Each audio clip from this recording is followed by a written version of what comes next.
Good morning, everyone, and welcome. My name is Paloma Mayorga. I am the development coordinator at Big Medium, and I'm so excited for today's coffee chat as we welcome back onto camera the amazing Annette Carlozzi, who will be leading a conversation with one of my personal favorite artists, Beili Liu. Annette is best known in Austin as the founding modern and contemporary curator at the Blanton and as a co-leader of the Contemporary Austin's Crit Group program. Annette first came to Austin to act as the first professional curator at Laguna Gloria Art Museum, which is now the Contemporary Austin. Her experience as an arts leader is extensive, having served as director of the Aspen Art Museum as well as the Contemporary Art Center in New Orleans. In 1996, she also served as a visual arts producer for the Olympic Games in Atlanta and has since curated numerous exhibitions shaping the arts landscape in Austin. Recently, Annette curated an exhibition at Art Pace titled After Cara Lee, Tender and Fierce, honoring the late feminist art icon Cara Lee Schneemann. Beili was one of the artists included in this exhibition, and she created a moving and powerful installation of 149 masks titled A Breath as a response to the collective trauma of the global pandemic and the murder of George Floyd. Beili has exhibited site-specific installations and performances extensively throughout Asia, Europe, and the US, and has received many awards and accolades, most recently having been named the Fulbright Arctic Chair for 2021 and 2022, which I hope we get to hear more about later today. As we move through today's chat, if you have any questions for Annette and Beili, be sure to drop them into the Q&A box and we can address them toward the end of the chat. I'll now hand it off to you, Annette, so you can get started. Thanks, Paloma. Those are lovely introductions. We appreciate it. I think we're going to begin with Beili and talk a bit about her most recent works so that we have images close to mind. I know not everyone has had the chance to see the preview images that come up before the program began. And so Beili, what would you like to show us at this moment in time? I have to say it's an honor to be here with you, and I'm so looking forward to this conversation that we're about to start. Thank you so much, Annette. First of all, I want to say thank you to Big Medium for inviting me and Annette to join into this conversation. Thank you for everyone for being here. One thing I really want to focus on today is the newest work, which is A Breath, that Paloma gave a nice introduction for. And I hold deep gratitude to Annette for the existence of this piece. And as I have shared with you, Annette, that without our conversation about the show, the piece might not have existed. So I prepared a PowerPoint to show a few previous pieces that led me to arrive at A Breath in conjunction with our discussion of what I could make to respond to this curatorial vision. So I'm going to start sharing my screen.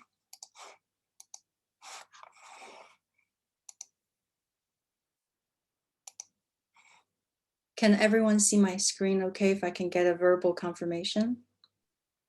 Yes, we can see it. Thank you. So I want to start with Thirst. For many people in Austin, you might be familiar with this piece that's from actually now 8 years ago in 2013. I was invited by Women Their Work Gallery, our beloved nonprofit organization that supports women's work across Texas.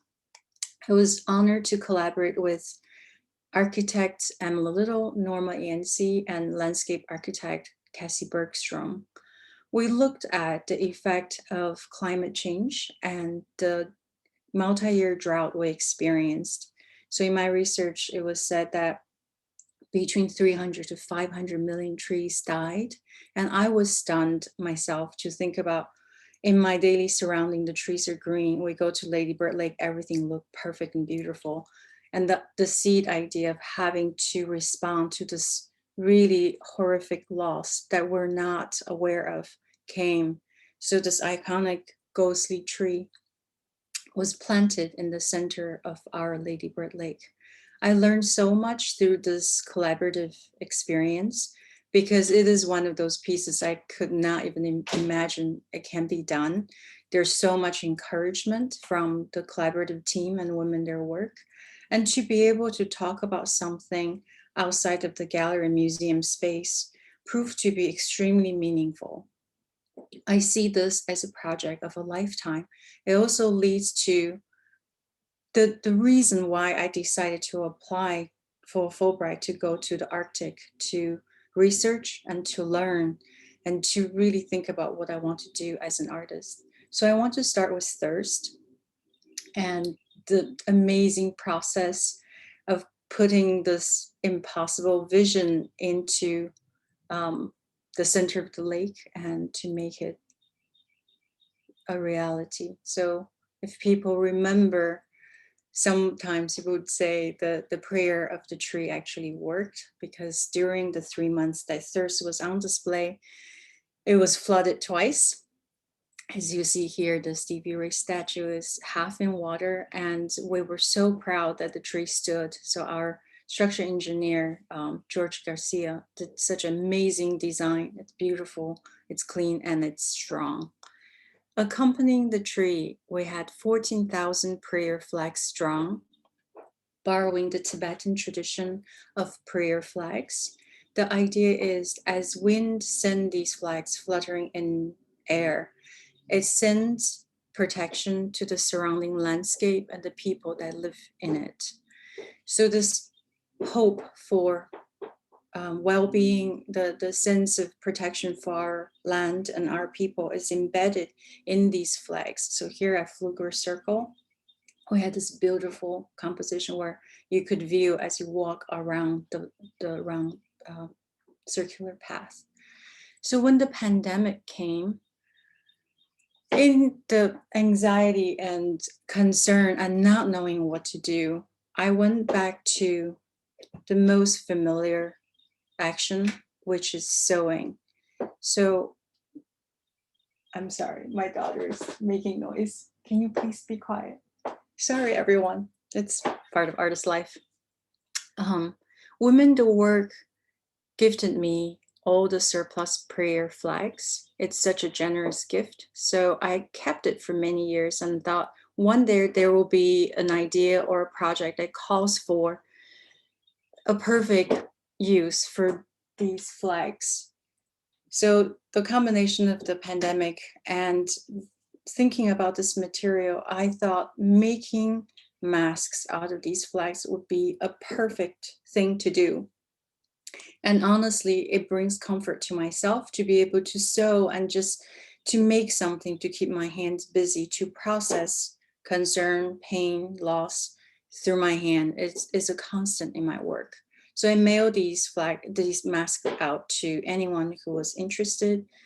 And the project was called 1000 Prayer Masks Project. And I think many in our community have received these masks. And my thought was this embedded sense of protection now is transformed and shared from thirst through the pandemic to protect my community. And as I start teaching remotely, we did meet one time. So this is from last fall. I was able to gift a prayer mask to each of my students. And it was, I would say, the best day of my teaching life, of my teaching career, just to see students sitting. And they were so excited to be able to see their classmates for once, and of course, outdoors with masks, with social distance. And I want to shift to talk about, this is a recent project from 2019. We all remember, we all have read news and listened to the horrific stories of what happened to migrant children. So imagine the image of my students, these beautiful young people studying, working, creating in the freedom, in this wonderful environment, in this institution.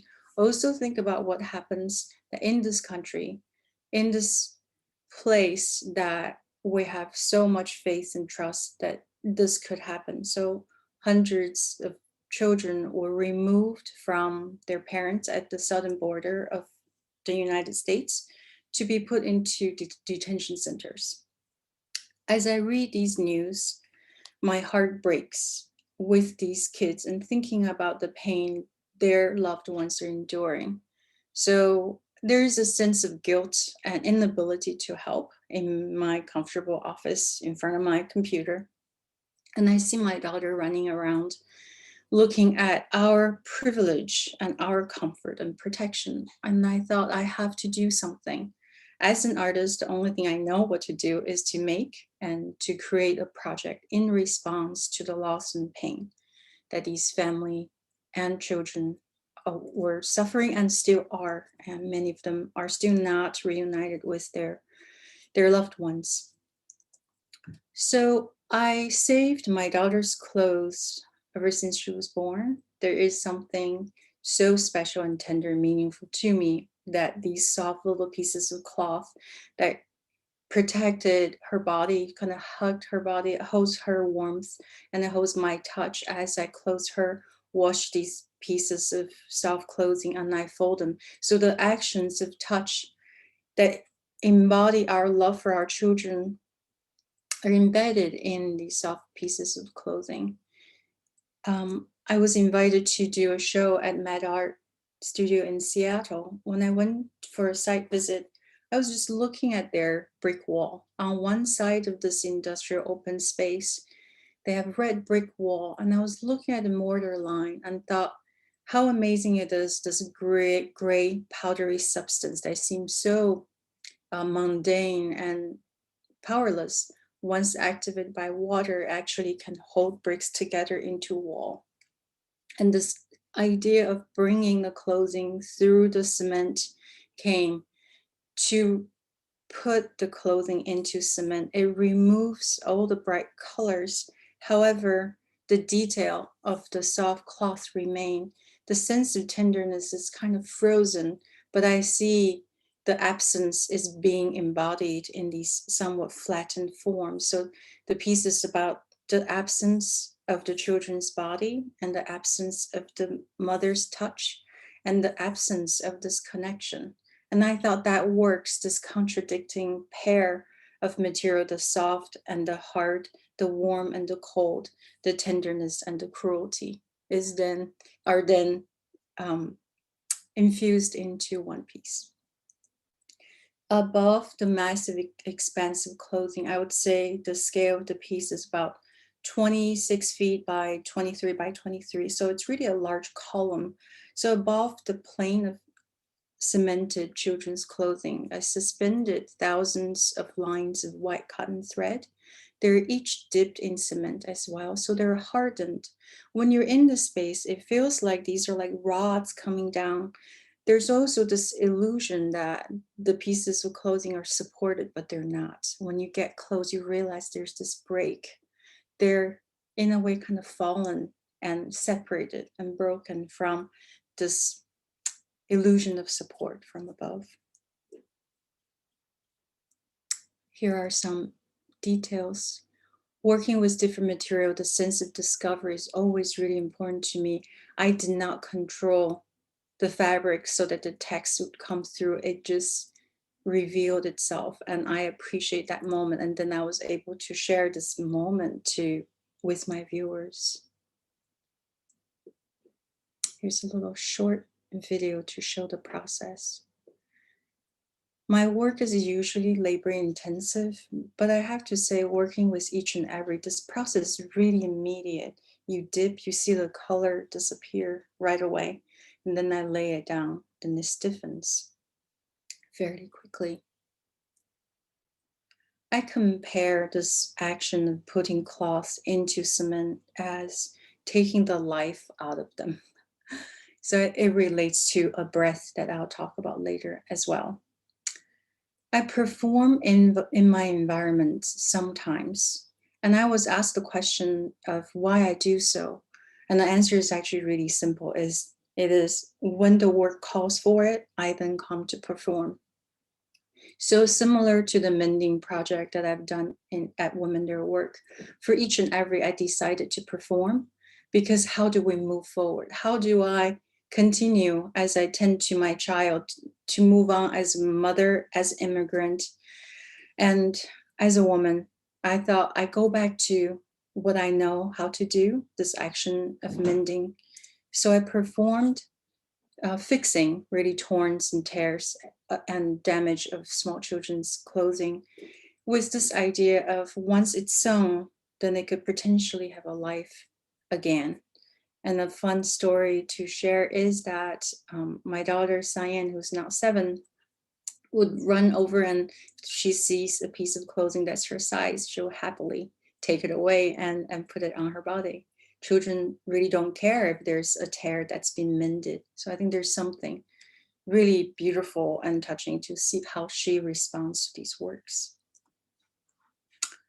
So coming back to the mask, when I was chatting with Annette about being in part of the Art Pace exhibition, she said, you know, I'm really interested in the masks, that this action you took throughout the pandemic, this object that you made and then you gave away. And I thought, okay, that's really interesting, but I'm not sure if I saw the 1000 prayer mask as an art piece.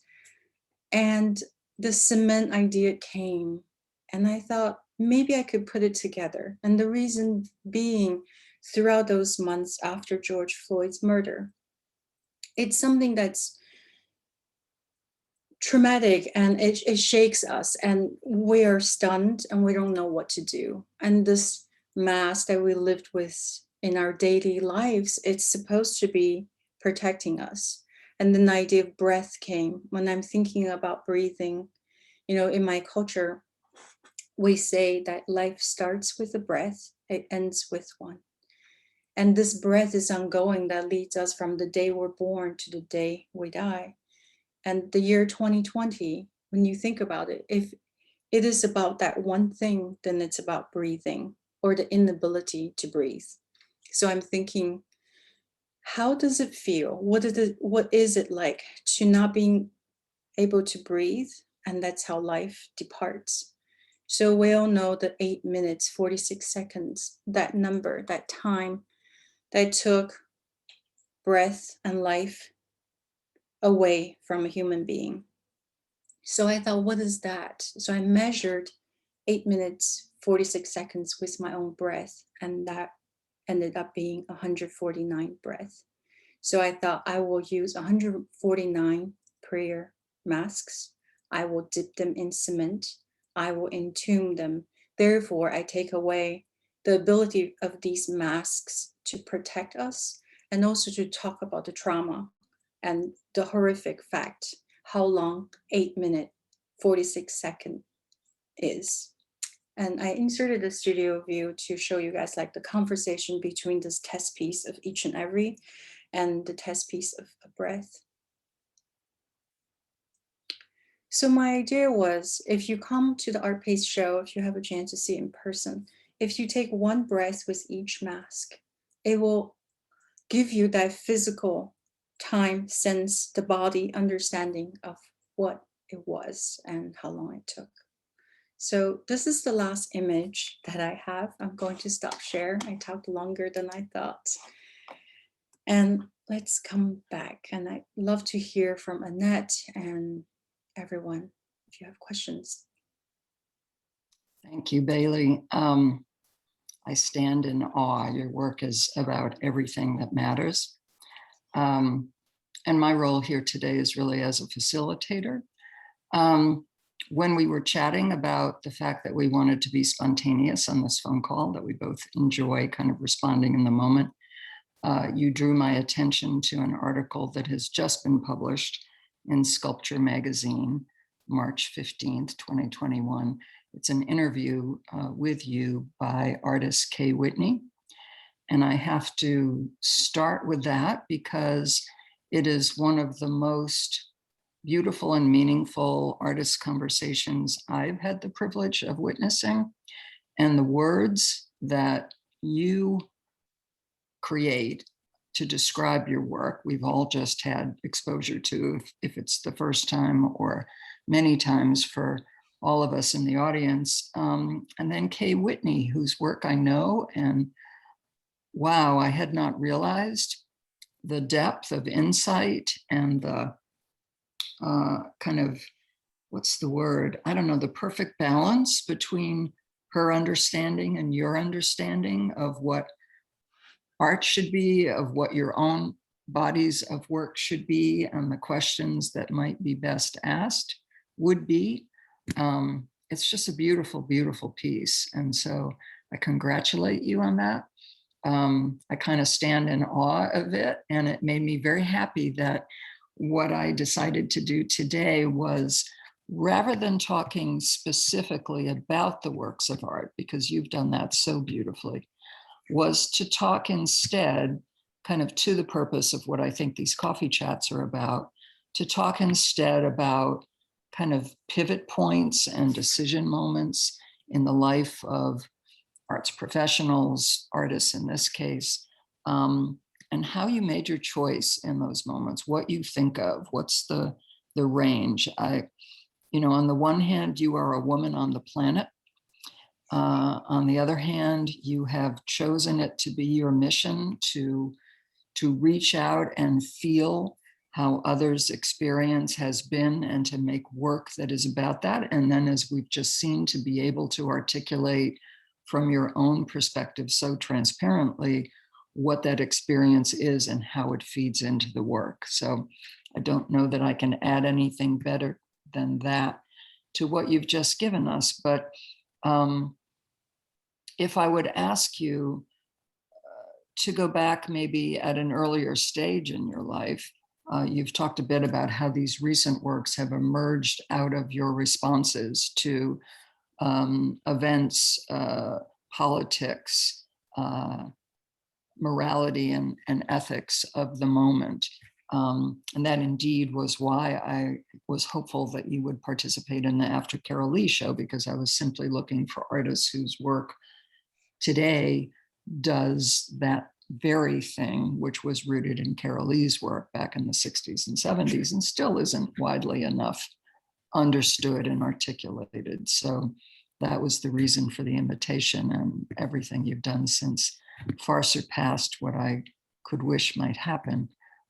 I would say the same to Paloma, who is simply words on the screen right now, but is also an exhibiting artist in that exhibition, in addition to being the development coordinator for Big Medium, she said so modestly.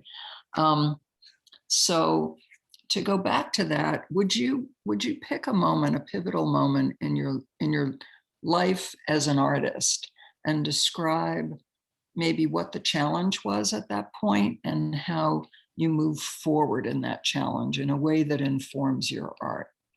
I think these are the intangibles we don't talk about specifically enough. Let's imagine we're all sitting in a circle and we're sharing stories. So what would your story be for that you could share with us? Thank you so much, Annette. That was so thoughtful. And it is also a really good question. What came to mind was the house I built. Mm-hmm. That was in 2004. So after graduate school, I was an international MFA candidate, and then I got my degree. And it's this moment of like, where do I go now? I think every young artist have that same question. Like, now I graduated, I have to stick. What do I do? So I went to a really amazingly transformative residency, which was Art Farm. And when I was applying and preparing, I saw an image, which is they excavated clay from the ground to move a barn to the farm. It's a real farm. It's also artist residency. And they said there's 350 tons of free clay for artists to use. And of course, I didn't have a lot of resource back then. I'm like, clay, I'm going to think about what to do with clay. So sometimes my projects comes from just like an image or a material that came to be, and then I respond. And also it's to respond to this place that has land and it's a farm. And it led me to think about my beginning, which was that I was born in a rural Chinese village in the Northeast, very cold, pretty much bordering North Korea. And things there were so simple. And I learned how to sew at that time. I was very young, but it was just watching women sitting together. They're always sewing something. They're always fixing something. They're never just sitting and talking. They're always working. And the sense of comfort, the sense of giving is what really always on my mind. So when I was at Art Farm, I made a house. I made use of the clay. So I made a adobe house, which is a replica of my parents' handmade home back in the northeast Chinese village.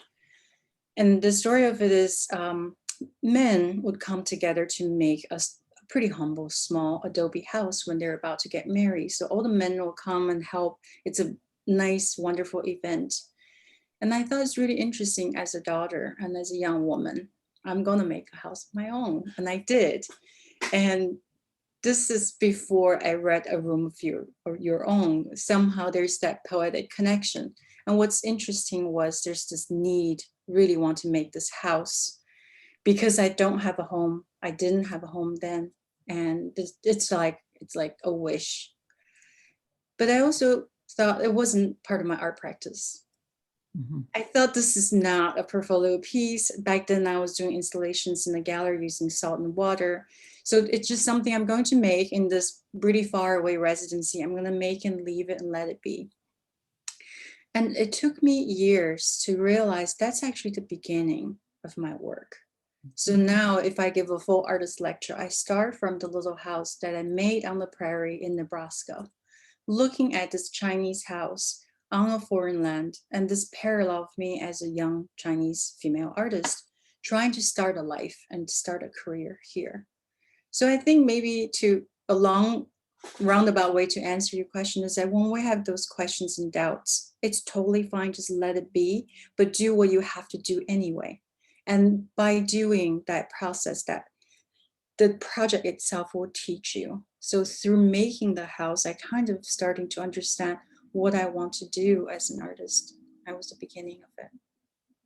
I hear so many things in the answer you just gave. And one of the things that comes to mind first, because I can relate to it, is that you found a way to go back to who you are and use that, use an investigation into that, into the memory of that, into your extrapolation in the future of that as a way to generate creative work. And I find myself as a curator, every time I go back to something that is personal to me, to who I am foundationally, to what my compulsions are at the moment, I do my best work.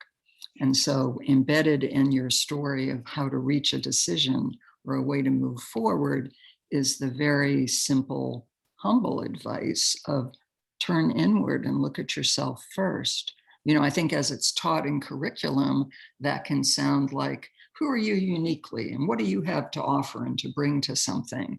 Well, that's hard because that question is seated in a sense of ambition and self-assurance, and those aren't necessarily in such great supply at moments of self-examination. But instead, it's like go to the source, go to what fundamentally matters, go to memory, which is so important, and move forward from there. Does that make sense to you? Yeah, I totally hear you. And I feel like, speaking of language, I so admire how you are so articulate and concise and just eloquent with your words. And likewise, I mean, you too. When you were saying that earlier, I'm like, no, that's one of my biggest concerns when I say something, especially in this language that wasn't mine, that I learned later. So I appreciate. Let me stop and say likewise, and this is my native tongue. So come on, there's no. Yeah. Anyway, we're admiring of one another's ways of expressing ourselves. That's nice.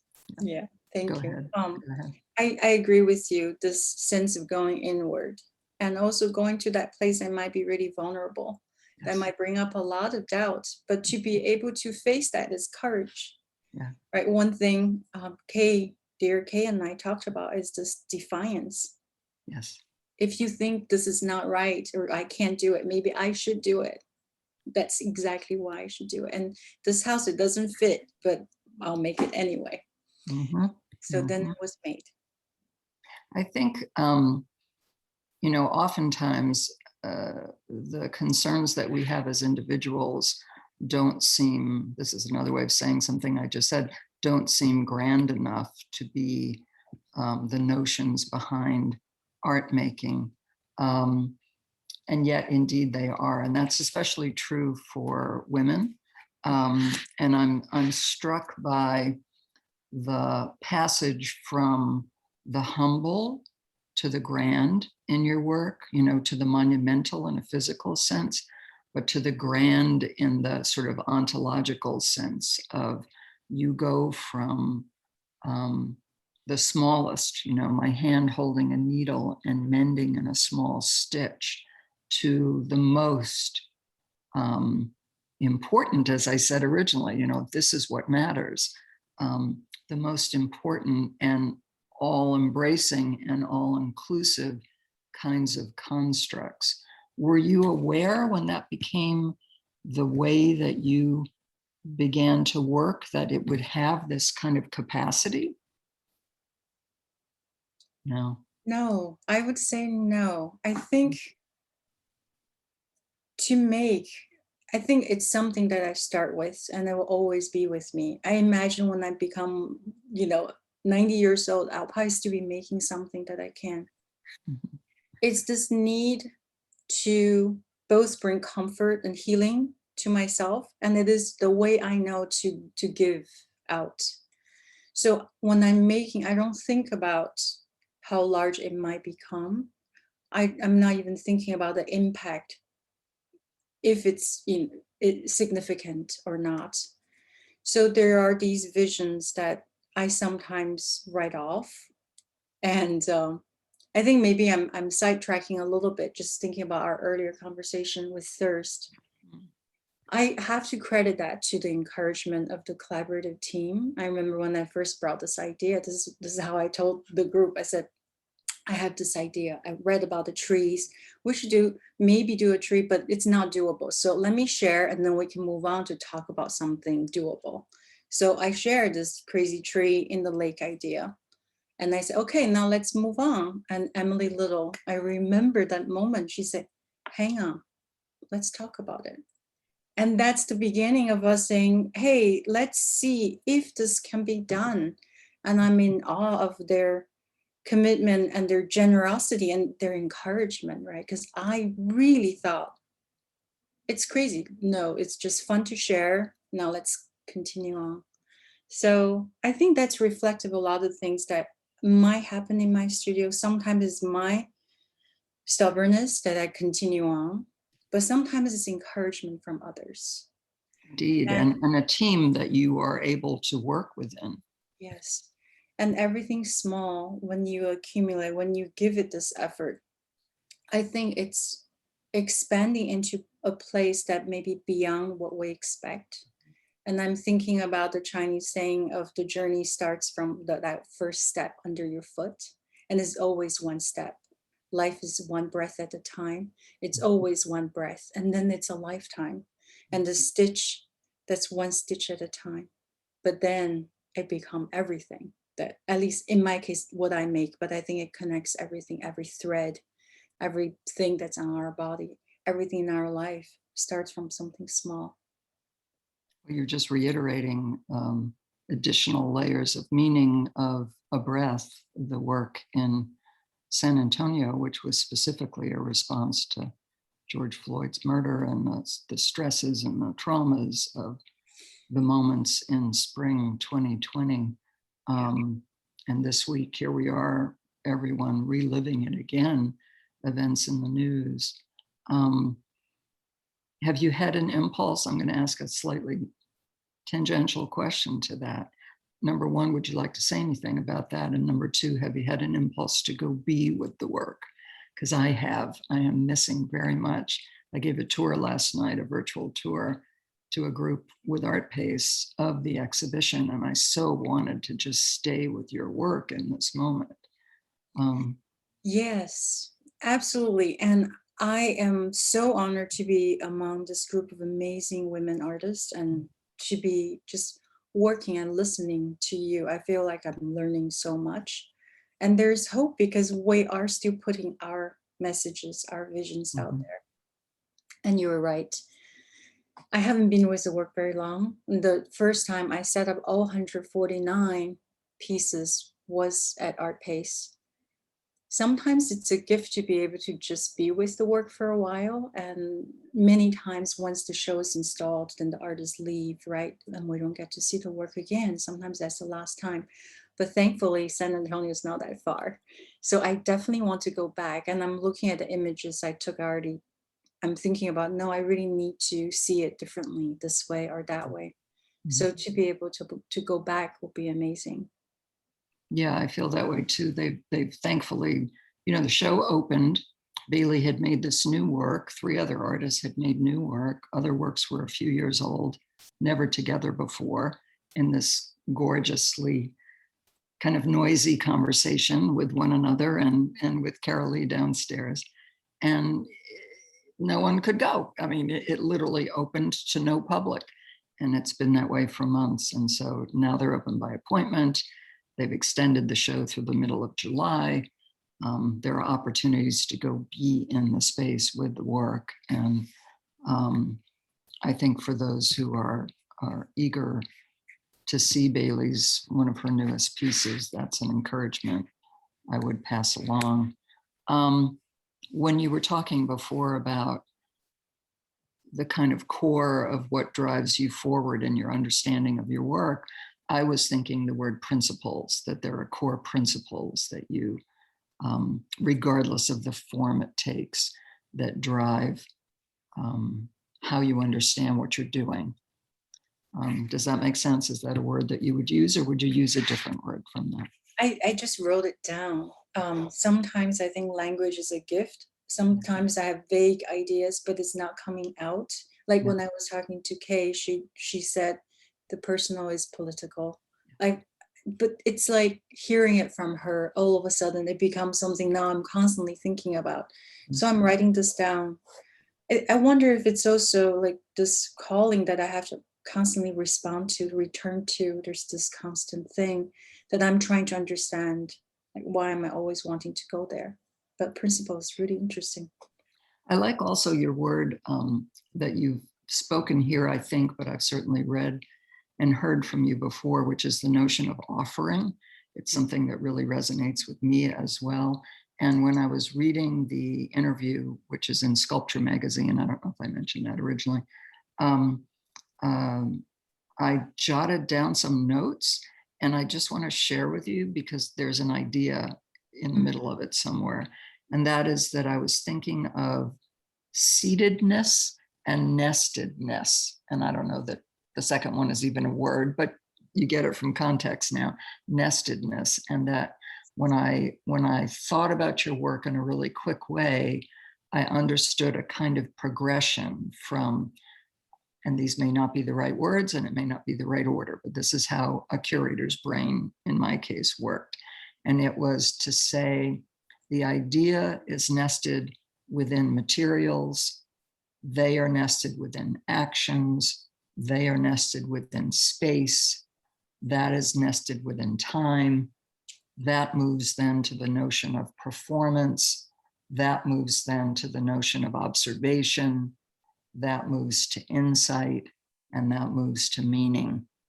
And when I sort of columned those words out, I realized that this is one of my passions, the path between your idea and an audience or an encounterer's opportunity to arrive at meaning, which you have and you give and you offer, but we make as well, is so very clear, I think. And I am always admiring of and drawn to works where that sequence, maybe not in full, but just that notion of here's the idea, it's in the artist's being, and how does it come out and what does it look like and what does it become, joins with a place that is public, although it could be a very private public, contemplative public place where meaning is made. And to me, it seems like that's so clear in your work, almost like there was a kind of logic that you sketched out at the beginning and you follow, but it's just internalized now. Yeah. Yeah, so in my mind, everything is like mixed together. It's not clear at all. And I'm so happy this talk is, this chat is recorded. I'm gonna come back. That is so amazing to hear you talk about the nestedness. I've never thought about it that way. It's kind of like vaguely one thing leads to another. Maybe I shouldn't do this, but I do it anyway. You know, that's from my perspective. You're in it, yeah. Yeah, because I don't see, but to hear from someone like you from the outside, that's a gift. This is what I mean by like the conversation, the language is a gift. And then now I can say, oh yes, I see the layers, and now it become clear. Well, it's the same way, and I don't know that you've had this yet, but you will no doubt have this at some point.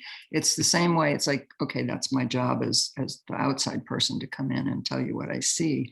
When you have your first mid-career survey, or when you have your, final or first retrospective, I've never talked with an artist who's had that experience who hasn't said, oh my God, I'm just seeing all this connectedness and these through lines and these, my word, conversations that I just kind of couldn't see so clearly before because I was in it. I was in the zone of generating it. So yeah, you'll have that as well.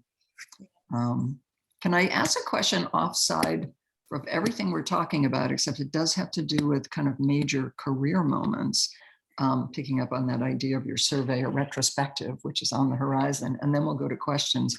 And that was the rather extraordinary event of your showing in Grand Rapids, Michigan as part of the Art Prize, and what it did to your life. Like, as I look at that, Dana Fries Hansen, who was the director of the Austin Art Museum, went up to Grand Rapids and became part of the promotion machine around this rather unusual private art prize that was given to the artist who the community thought had done the best work in the exhibition that was put together. And so now that I'm talking about this transmission from the private space of the artist being to a public audience, what was that experience like for you? I mean, you were voted the most, popular work. And does that have any meaning at all? Did it have a lot of meaning for you? It was most artists don't have that moment in their career. So. It was one of the appreciated pieces. I just want to put it there. I won the third prize. Okay.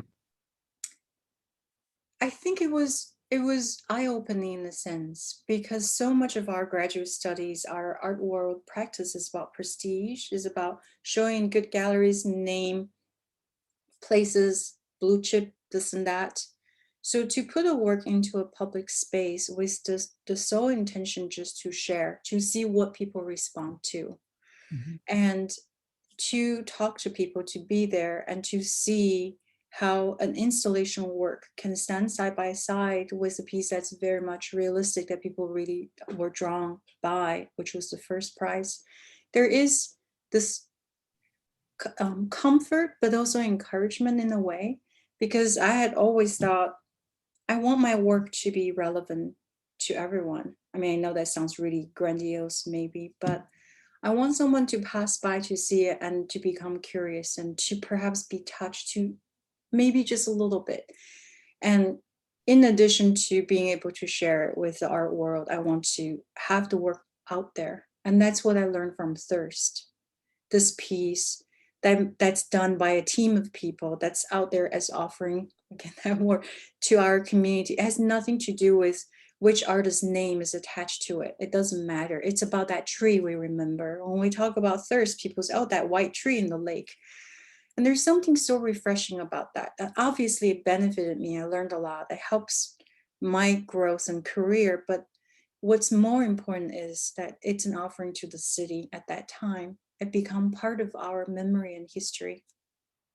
And I think not so differently, the art prize participation for me, I was, this was a long time ago, to realize there is power in this public eye, that their opinion and appreciation matter, And their support allowed me, that grant supported the building of my artist studio. And think about how meaningful that is. So it was a really exciting moment, and to really open my eyes to know I'm not just working towards that one goal, it's expansive. And that's part of the reason I'm thinking about going far away to the north too, to not simply focus on here, this place, this city, this country, this struggle. Think about what's outside of us. Congratulations on the Fulbright. By the way, that's an extraordinary honor, and I'm sure will be an incredible place for you to research. I noticed that they call you is there a teaching aspect with it as well, that you're the chair of a department or an investigation or something? Explain a little better maybe than I was able to understand from the press release. Sure. If you would. So Thanks. it's called the Arctic Chair, the Fulbright Arctic Chair. So they have Fulbright scholars, then they have Fulbright Distinguished Scholars, which are, I would say, a smaller group of awardees. So Arctic Chair, they only give one a year. And they might have a few of scholars in addition to the Arctic Chair. And what I'm really excited about is that usually, from what I can tell, these distinguished chairs are given to scientists usually, especially because it's about the Arctic and Arctic issue. So when I applied, I'm thinking about doing kind of the daring thing to apply and see if our contribution as artists, as creatives, is something that's valuable. And I'm so grateful that they think this is relevant in the larger conversation of Arctic issues. So, and just to be an artist, to go to the Arctic as Arctic Chair, I think it's a great honor. And within the context of our time, I shared this with my community, that with all the anti-Asian racism attacks, with all these posts that I'm putting out there, and all my Asian friends too, we're here. And I feel a sense of gratitude and responsibility. So going to be a Fulbright scholar, we represent the US. And I say I also represent China. I'm going there, that I represent these two countries that are not getting along, but they're in me. I'm a US citizen, but I'm also obviously Chinese. I'm going to go to the other side of the world, and I want to build that bridge representing both. So it's empowering, and it's also like, we're here. I'm starting to say that hashtag, we're here. And I'm proud to have that voice and to share with my community, my AAPI community, that I'm so glad that I'm trusted and I'm given this opportunity. So then there's gratitude, it's back and forth. It's responsibility and gratitude. I think the cycle of your responses is amazing, and the possibilities will be extraordinary, and how wise they were to give this opportunity to you, and how much we all await what you'll do there. And I'm frightened, of course. I'm like, oh my God. It's daunting. Yeah. Yes, there's so much going on. Thinking about thirst, thinking about this view of this place, of our water crisis, the drought that we're experiencing, and going to the northernmost part of the world. Yeah, so I will be teaching as well. So it's a research teaching opportunity. Mm-hmm. Extraordinary. Would you like to move to questions that are in the chat and the Q&A column now? Paloma, you were going to help us access those, because I'm sort of so in the moment, I can't keep track of it all. Definitely. Had a really nice question earlier. Let me see, from Mina. So let me see. She said, I myself am an artist and a mother of a 9-year-old. I would love to hear more about how you think about and practically handle being a working artist and mother.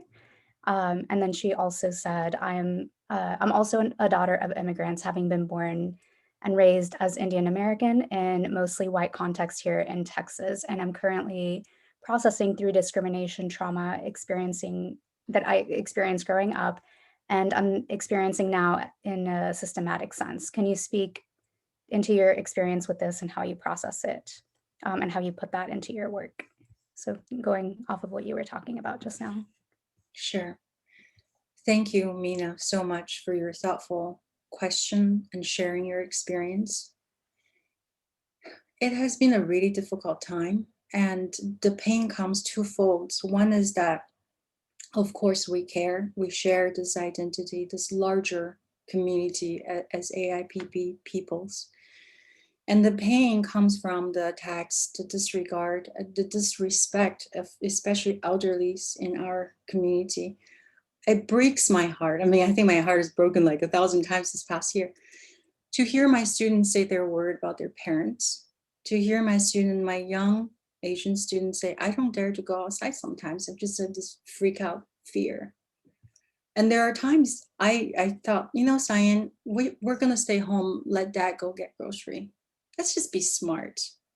It shouldn't be this way.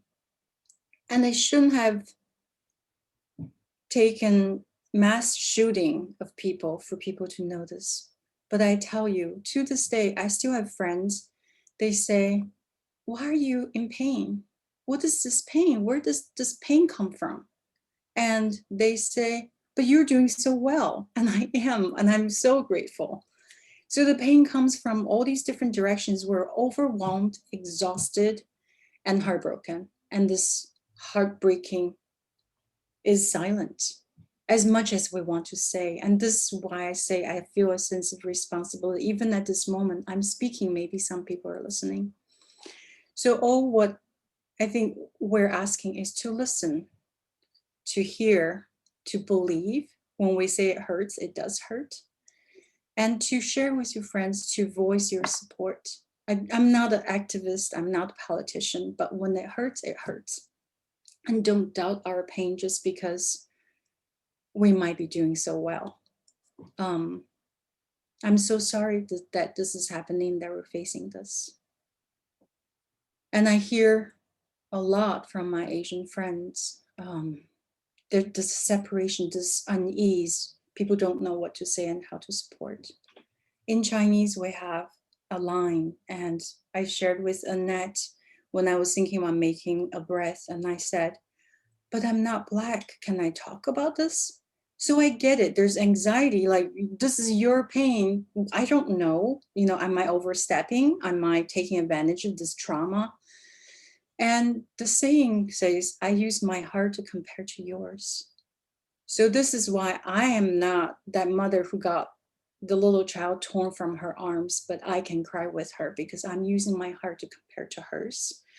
And I want my friends, my community to say, use your heart to compare to those who are being hurt. Imagine if you see a person that looked like your grandma being kicked, being set on fire. These are the things that's so traumatizing. And then the news come and it goes. And it's why I made each and every the news come and goes. The kids are crying and you see it for a second. Life goes on. I'm having my coffee. I'm, taking a walk with my daughter in my beautiful setting in my city. It's confusing. It's devastating. But voice your support and just believe. And together, we can help each other. We just did a microaggression workshop yesterday in my school. And what I loved about the speaker, and I shared this video before in the summer, she said, all of us have said something that hurt someone. This is not pointing fingers to say you are microaggressing, you are so-and-so, and I'm the victim. No, we all have done something to hurt someone. And all of us can learn something and do better. And my Asian friends and family, we all can do better too. How do we give that? How do we support our friends who are so anxious, don't know what to say to us? I think that's a really eloquently put and beautiful sentiment. Thank you for sharing your perspective on that, Beili.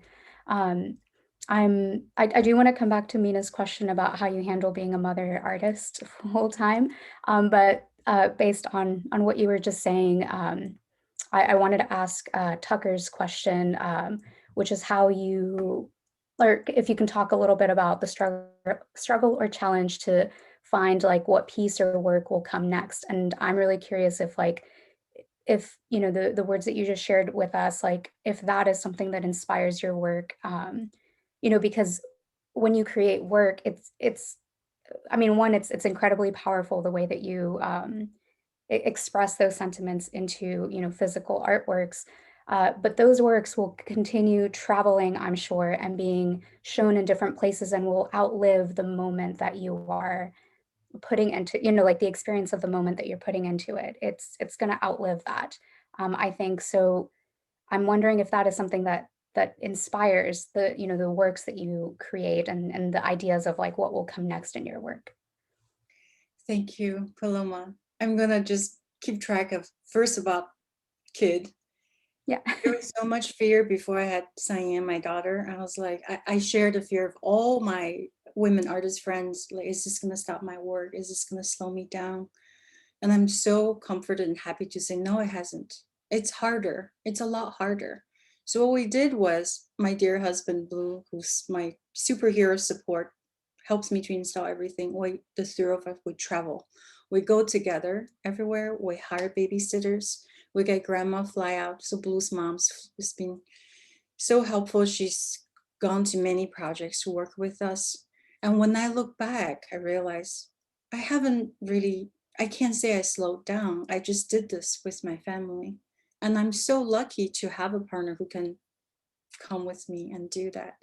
And I have family who can fly out and support us. But find ways. And having science, one of the best things that I did. It really taught me to be a better person. And I'm not trying to lecture, be a parent, but for young artists who are listening, you can having that experience of just purely to give someone without any intention of getting something back. That's what we do for our children. And that's what we do for our students. And if you can bring that into your work, then your work is so much more. Okay, moving on to Tucker's question. It seems like one thing leads to another, one thing inspires another thing, a material come, a space come. It seems pretty smooth, but it's not. I don't know what my next project is at all. And if you ask me, I can be very honest with you, for this past year, it's been extremely difficult to have that mental space to think of new work. And that's why when Annette talked to me, I'm like, that's great. Then you're giving me this space, this context, this opportunity to think and to focus and to make that work. And I really mean it when I say, Annette, if you didn't talk to me, that piece might not exist. I might not take the mask and making it into installation. For me, it was just a community service project that I needed to do. But perhaps that new house that I think doesn't fit in my portfolio, but it become a milestone. But coming back, no, I don't know what's the next project at all. When I wrote the proposal for the Arctic chair, I'm saying I want to go there to learn. And I think in that learning, something will inspire and trigger for sure, but I don't know what it is at all.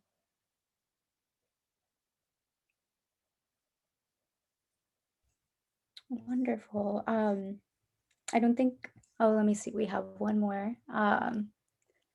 Selena says, thank you, Beili. In school, my peers and I were told that we would have to choose between being a mother because men didn't have to make this choice and being an artist. So